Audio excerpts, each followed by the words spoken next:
সবাই কেমন আছেন? আজকে অনেক বৃষ্টি, জুমা মুবারক। আশা করি সবাই নামাজ পড়ছেন। একজন ভাই আসছে, ভাই ক্যাটরিং করতে আসছে কোথেকে? উত্তর মুদ্রা। তো আমাদের তো কাছে আসছেন, বাংলাদেশ চলে আসছেন প্রবন্ধ, আজকে আমার কাছে আসছেন। আপনাদের আর কি আপনার সার্ভিসের একটু ভালো দিকেন আসলে যদি আমি আপনার হাত পা জ্বালাই দিই, অন্যান্য লেজাসেন্টের মতো বা বিশ্বাস অর্জন করছে এবং মানুষের ভিডিও দিয়ে আপনার হচ্ছে দেখি তো আসছে। আচ্ছা, প্রবলেম হলো কি, আমার কাছে 2 দিন আগে একজন ভদ্রমহিলা আসছিল মেস্তার জন্য। সরি, 2 দিন আগে না, 2 মাস আগে। তো আজকে ওনাকে দিয়ে আমরা কাজ করাবো, উনি ভিডিও করার পারমিশন দিচ্ছে। উনি আমাদের কাছ থেকে একটা সেশন নেওয়ার পর উনি বলতেছে যে মেস্তা ওঠে না কেন, নাকি মেস্তা উঠতে অনেকগুলো সেশন লাগে। উনি আরেকটা জায়গায় গেছিল, ইনস্ট্যান্ট ওনাকে মেস্তার জন্য মুখ ক্লিয়ার করে দিচ্ছে। কিভাবে?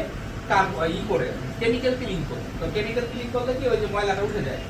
এরপরে 7 দিন পর কিন্তু আবার ডাবল কালো হয়ে যায়। তো উনি আমাদের সাথে অনেক ঝগড়াঝাটি করছে, বিহেভ খারাপ করছে, কিন্তু আমি আসলে তাকে বুঝাইছি। না বুঝার কারণে সে